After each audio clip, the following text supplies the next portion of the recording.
Hey everyone, welcome back to Envision Investor Solutions, and today we're going to be diving into the 4 pillars of real estate development, and these are the core building blocks that you need to turn a raw piece of land into a successful project.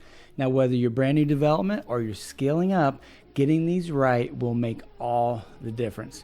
You see, a lot of people think that real estate development is easy. Just buy a lot, hire a builder, and you're good to go. But see, if you skip even one of the pillars that I'm going to walk you through today, it could mean the loss of all your profits or maybe even worse. So stick with me, because by the end, I will have shown you these 4 critical components that, had I taken the time to learn before I started, I'd be much further along in my journey, and you don't have to make the same mistake. And also, I'll share a free resource for you that could save you tens of thousands of dollars on your next project. Let's dive in.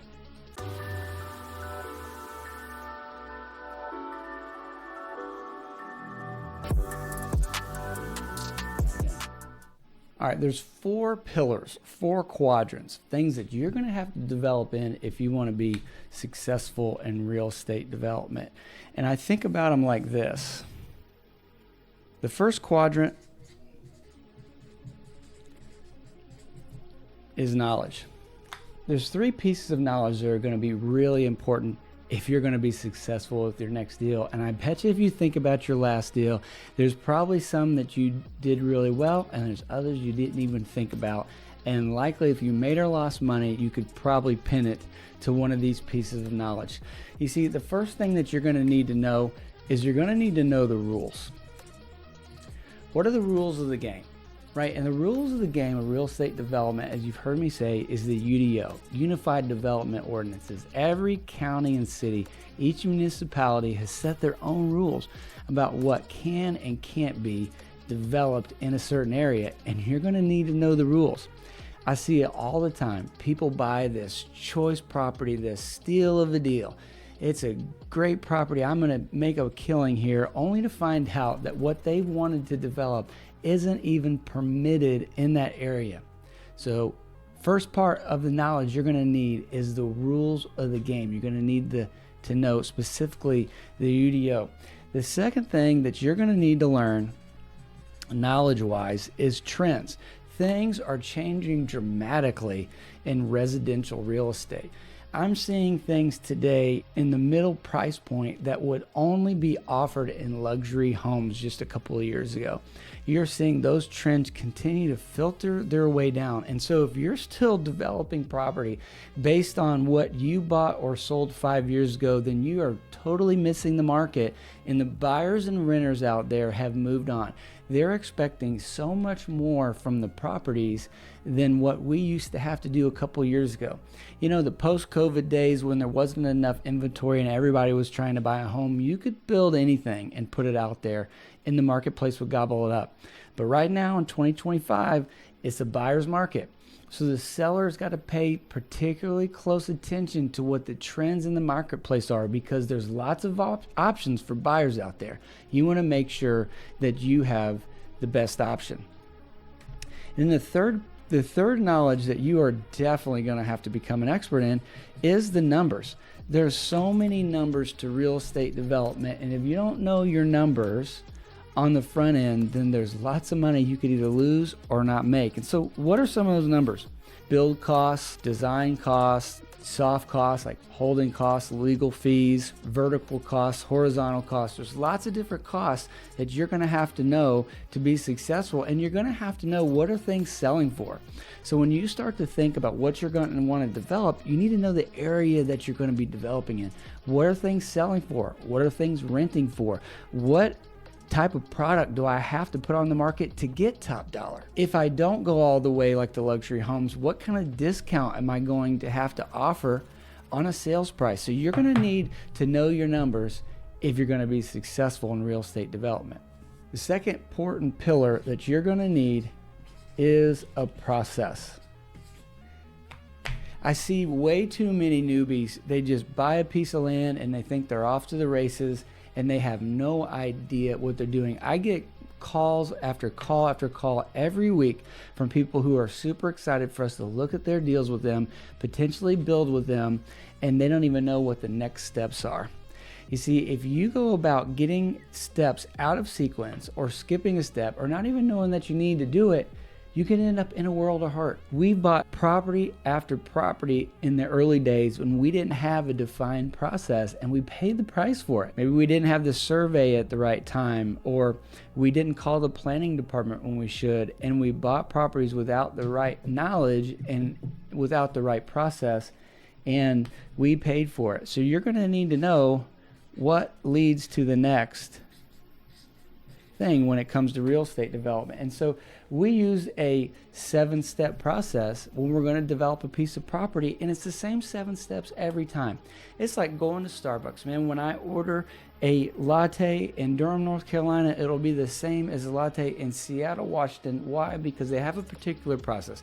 And if you want to be successful with sustained, realized results over time, you're going to need a defined process that you don't deviate from.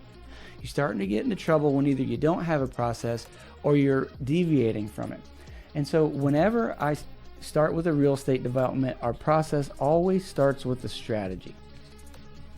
What are my goals here? Is it long-term? Is it short-term? And who are my investment partners? What's the strategy for this property? What am I going to build? And am I in the right area for that? The second thing is, the second process is an evaluation process. And if you will comment checklist down below, I'd love to give you our free land evaluation checklist. This has cost us thousands of dollars because we didn't know all the things that we needed to look into when we were evaluating property, that any one particular line item on this checklist could cost you thousands of dollars. So comment checklist down below. I'd love to get it over to you, but you got to have a way to evaluate property in the same over and over and over again. Next, you're going to have to analyze your property. Then you got to fund your property. Are you going to be using debt? Do you have investors? What's the capital structure on the property? Then you're going to need to plan and entitle the property. You're going to both have to plan the design of the home that you're going to build, but you're also going to have to work through the entitlement process. You're going to have to make sure that what you want to build is permitted to build there. So it's going to include surveying, civil engineering, subdivision, meetings with the planning department, site plan approval. There's lots of different things that go through the entitlement process that you'll be doing while you're also planning your design. And that could be your finish selections. It could be the architectural details. The six processes, eventually you're going to build this. And your building is going to be horizontal construction in the dirt and vertical construction coming out of it. And then your 7th part is eventually you're going to exit. It's either going to go to a rental portfolio or you're going to put it on the market. So we use this 7-step process, and these are processes inside of a larger process to be successful with our real estate development. The third pillar of real estate development is your tools. The tools are important. You can't just go half-cocked willy-nilly not knowing what you're doing. You need to have the right tool for the right job. And we've assembled these tools over time that allow us to be consistently successful with our projects. And so some of the tools that you're going to need, and this is not an exhaustive list, but some of the important tools that we've created, that we use, we're going to create an investor profile, investor strategy, things that we're thinking about. One portfolio has different goals than another. Some of our development clients have different goals than others. So we're going to start with a questionnaire that creates a strategy. We're going to use our evaluation checklist that I talked about earlier. We have a deal analyzer where we're going to be running the numbers. It's a master spreadsheet that looks into capital structure, funding setup, ROI, potential profit, along with all the costs of the deal. You're going to need a planning and entitlement checklist. You know, with some of these municipalities, they're not going to do your administration for you. They assume that you know what you're doing. They're going to teach you like a professional, whether you're an amateur or a pro. And so you need to know the steps of the game, and you've got to make sure that you're checking all the boxes, because heaven forbid you skip a step and you go to permitting and you don't have approval to build what you want to build. You need to know what the building process looks like. You know, I don't recommend that anybody become a general contractor just because you want to develop property. I think the best thing that you can do is you can find a builder like myself who's going to build it. But even an owner needs to be informed of the process. You're going to make better decisions if you understand the build process. And then finally, we use a tool that we call a master sheet. It's a way for us to track all of our properties, all of our profitability, all the critical information of those properties. So you're going to need to have the right tools.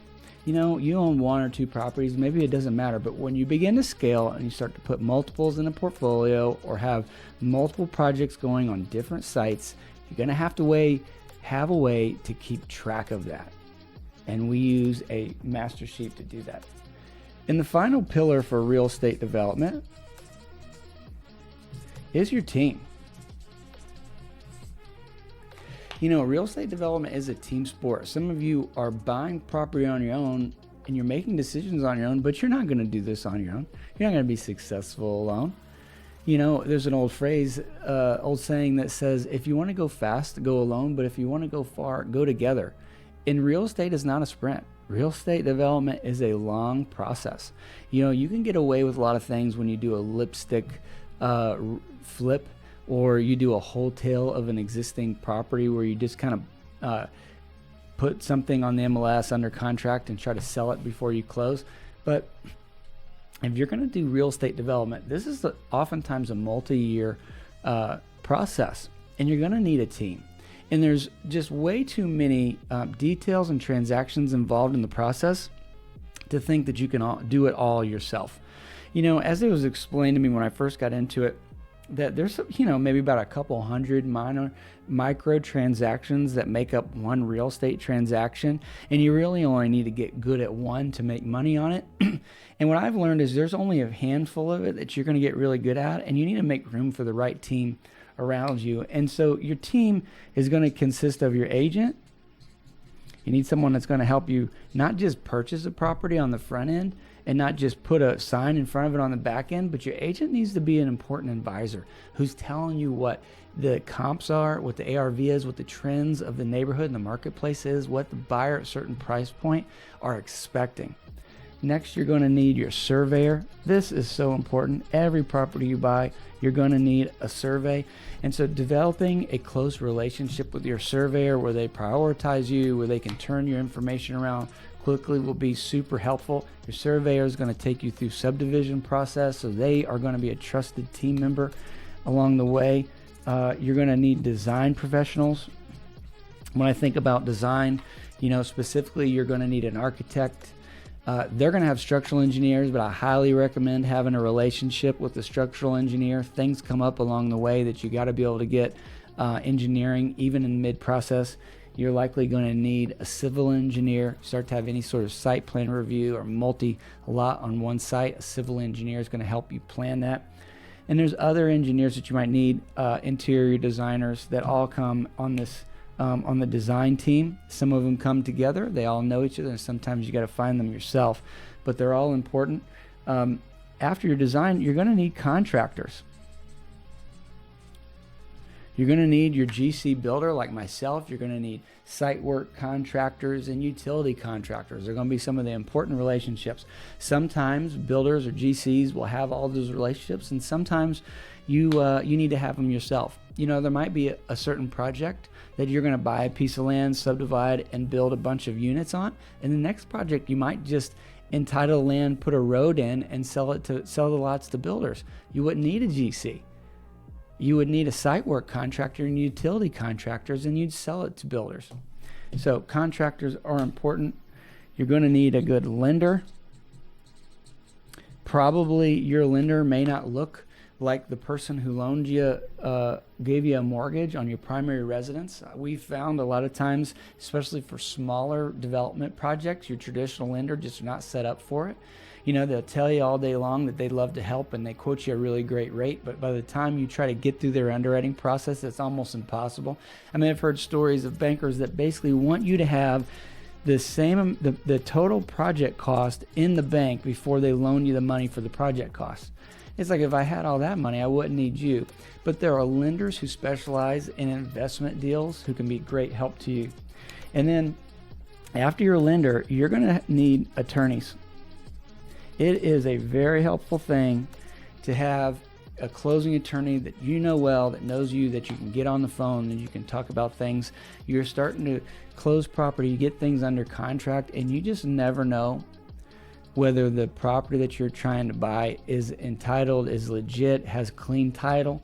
And having a good attorney that can look into that is super critical. You also might need a land use attorney for some larger projects. So your team is going to be really important, and I would recommend that you become an expert in the thing that you love the most, and you find the team to surround you in the things that you don't have to learn, because your scale in real estate will come as you learn to leverage the expertise of others. So to recap, there's 4 pillars of your real estate development business that you're going to have to strengthen and you're going to have to become an expert in. And they're your knowledge, which is your rules, the trends, the numbers, a process. We use a 7-step process that every deal has to use, and it goes the same way. Get a process that works every time. The tools that you'll need to underwrite your deals when it comes to spreadsheets and checklists.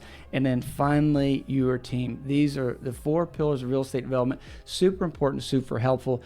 Just a reminder, I've got that free land evaluation checklist. If you think that that would help you, I'd love to get it in your hands. Comment checklist down below. I want to empower your next deal to be successful. And if this video has been impactful, provided some good information, hit the like and subscribe button. I'm going to continue to put good content out there that will empower your next real estate development.